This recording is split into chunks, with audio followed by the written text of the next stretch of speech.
नमस्कार। स्वागत है आप सबका राजनीति के इस अखाड़े में। मेरा नाम है अजय सेतिया।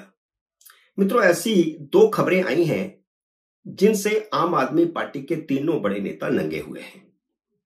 अरविंद केजरीवाल, भगवंत सिंह मान और आतिशी मार्लेना, इन तीनों की लोकतंत्र और संविधान में आस्था की पोल खुली है और इसके साथ साथ राहुल गांधी की भी संविधान और लोकतंत्र में आस्था की पोल खुली है। पहले पहली खबर की चर्चा करेंगे, फिर दूसरी खबर पर भी आते हैं। पहली खबर पंजाब हरियाणा हाई कोर्ट से आई है, इसलिए बहुत ही महत्वपूर्ण है। और हाई कोर्ट ने अरविंद केजरीवाल और भगवंत मान की संविधान और लोकतंत्र विरोधी साजिश का पर्दाफाश कर दिया है। असल में पंजाब में पंचों सरपंचों के चुनाव हो रहे हैं। 13,000 से ज्यादा सरपंच चुने जाने हैं और 83,000 से ज्यादा पंच चुने जाने हैं। अरविंद केजरीवाल और भगवंत मान ने सरकारी अफसरों से मिली भगत करके अपनी पार्टी के सैकड़ों उम्मीदवारों को निर्विरोध निर्वाचित घोषित करवा दिया।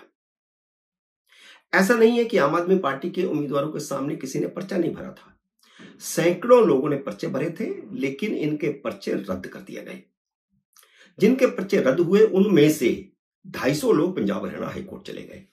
हाईकोर्ट ने मामूली सुनवाई के बाद इन 250 सीटों पर चुनाव रोक दिया। हालांकि मांग तो यह थी कि सारी सीटों पर चुनाव रोका जाए, लेकिन हाईकोर्ट ने 250 सीटों पर चुनाव रोक दिया और उसके बाद 300 से ज्यादा और उम्मीदवार हाईकोर्ट पहुंच गए। अब इन सबकी याचिका पर 14 अक्टूबर को सुनवाई होगी। अब सवाल पैदा होता है कि केजरीवाल और भगवंत मान ने ऐसी ओछी अलोकतांत्रिक हरकत क्यों की।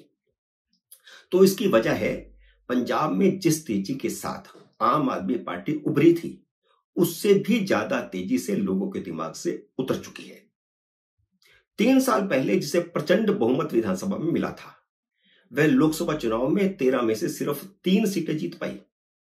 उसके बाद तो स्थिति और खराब हो चुकी है, क्योंकि जितनी फ्रीबीज दी गई थी उनमें से ज्यादातर वापस ली जा चुकी है। हरियाणा में पार्टी की फजीयत के बाद पंजाब में भी पंचायत चुनावों में फजीयत का अंदेशा था। पंजाब में भी फजीयत हुई तो दिल्ली विधानसभा चुनाव हारना भी तय है, क्योंकि दिल्ली में वैसे भी लोग बहुत नाराज हैं। इसलिए केजरीवाल और भगवंत मान ने मिलकर यह अलोकतांत्रिक साजिश रची थी, ताकि छवि बची रहे और दिल्ली का चुनाव को भुनाया जा सके।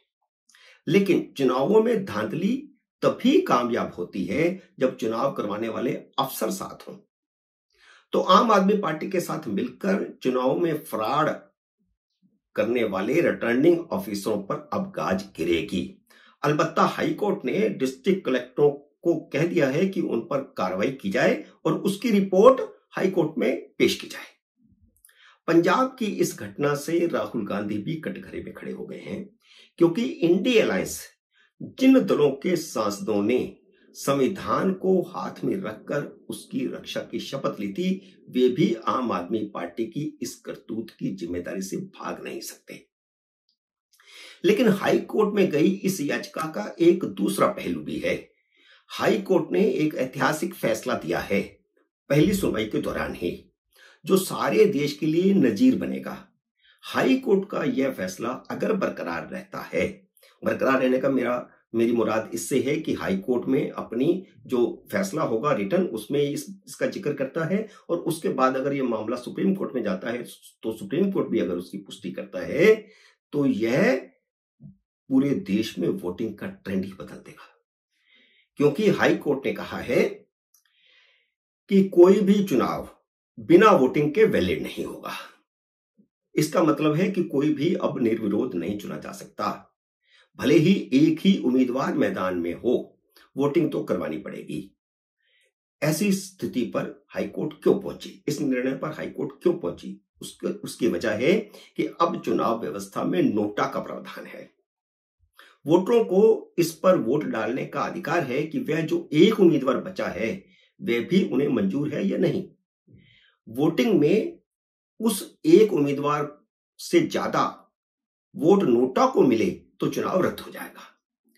अगर ऐसा हो गया तो कोई केजरीवाल, कोई भगवंत मान इस तरह का फ्रॉड नहीं कर सकेगा और यह फिर व्यवस्था पूरे देश में लागू होगी। दूसरी खबर भी दिल्ली से आई है और वह भी आम आदमी पार्टी की है। पिछले एक हफ्ते से आम आदमी पार्टी जिस घर को मुख्यमंत्री आवास बताकर उस पर दावा ठोक रही थी और आतिशी मार्लिना बिना अलॉटमेंट के उस घर में घुस गई थी, उसे इन्वेंट्री के बाद आखिरकार आतिशी मार्लिना को अलर्ट कर दिया गया है। इन्वेंट्री का मतलब है घर में लगे सामान की लिस्ट बनाना और किसी और को अलॉटमेंट के समय उस लिस्ट के साथ घर का पोजेशन देना।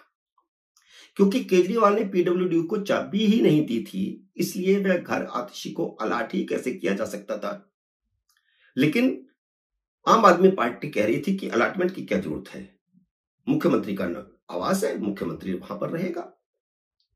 पीडब्ल्यूडी ने यह कभी नहीं कहा था कि यह घर आतिशी को अलॉट नहीं किया जाएगा, बल्कि 6 अक्टूबर को पीडब्ल्यूडी ने जो चिट्ठी लिखी, उस चिट्ठी में भी पीडब्ल्यूडी ने कहा था कि पहले बंगले की चाबी तो दिलवाओ, उसके बाद इन्वेंट्री होगी और इन्वेंट्री के बाद नए मुख्यमंत्री को अलॉट करने की प्रक्रिया शुरू हो सकती है। यह चिट्ठी में लिखा था। क्योंकि इन्वेंट्री के बाद घर अब आतिशी को अलॉट हो गया है, तो फिलहाल भले ही राजनीति थम जाए, पर 6 दिन तक जो हल्ला हुआ, जो ड्रामा हुआ, उससे भारतीय जनता पार्टी को राजनीतिक लाभ होगा। क्योंकि इस हल्ले ने साबित कर दिया है कि आम आदमी पार्टी बड़ी कोठियों, कारों को लेकर किस हद तक जा सकती है, कैसे ड्रामे कर सकती है, उसके बिना रह नहीं सकती। क्योंकि मुख्यमंत्री को तो ऑलरेडी मथुरा रोड पर घर अलॉट था, वह छोटा था, उन्हें बड़ा चाहिए और वो केजरीवाल वाला चाहिए। तो जो ये लालच है वो सामने आ गया और ये भाजपा के लिए चुनाव में बहुत ही फायदेमंद होगा। और अब जो अलॉटमेंट की चिट्ठी दी गई है, उसमें कई चीजें और साफ हो गई हैं।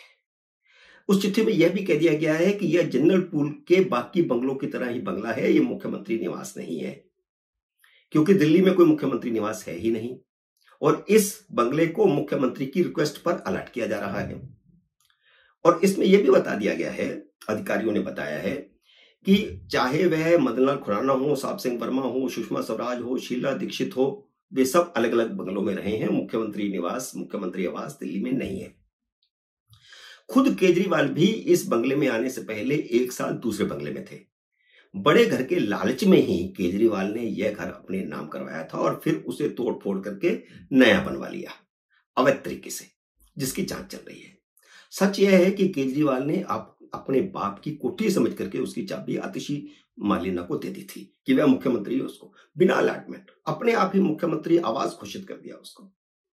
संविधान की रक्षा करने की शपथ लेने वाली आतिशी मार्लिना ने अवैध रूप से उस बंगले पर कब्जा करने की कोशिश करके मुख्यमंत्री पद की गरिमा को तार तार किया है और यह भी चुनावों में उनको भारी पड़ेगा।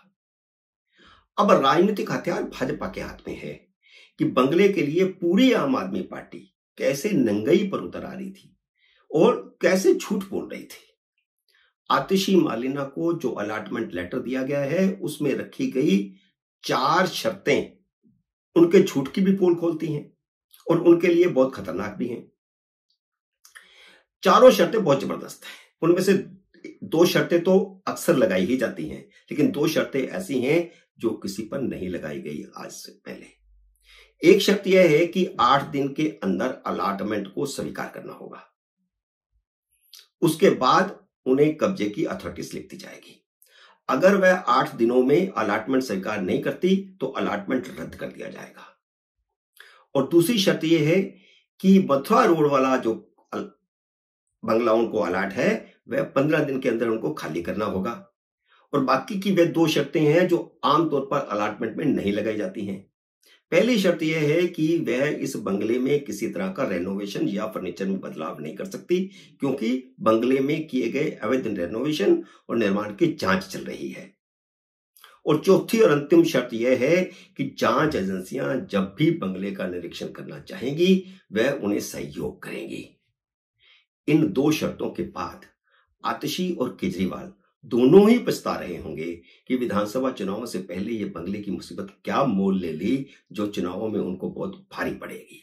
मित्रों, उम्मीद है मेरा ये वीडियो आपको पसंद आया होगा। इसे लाइक और शेयर कीजिए। अगर आपने मेरे YouTube चैनल को अब तक सब्सक्राइब नहीं किया तो कृपया सब्सक्राइब करके अपना आशीर्वाद दीजिए। जल्दी मिलते हैं अगले वीडियो में किसी अन्य विषय के साथ। तब तक नमस्कार।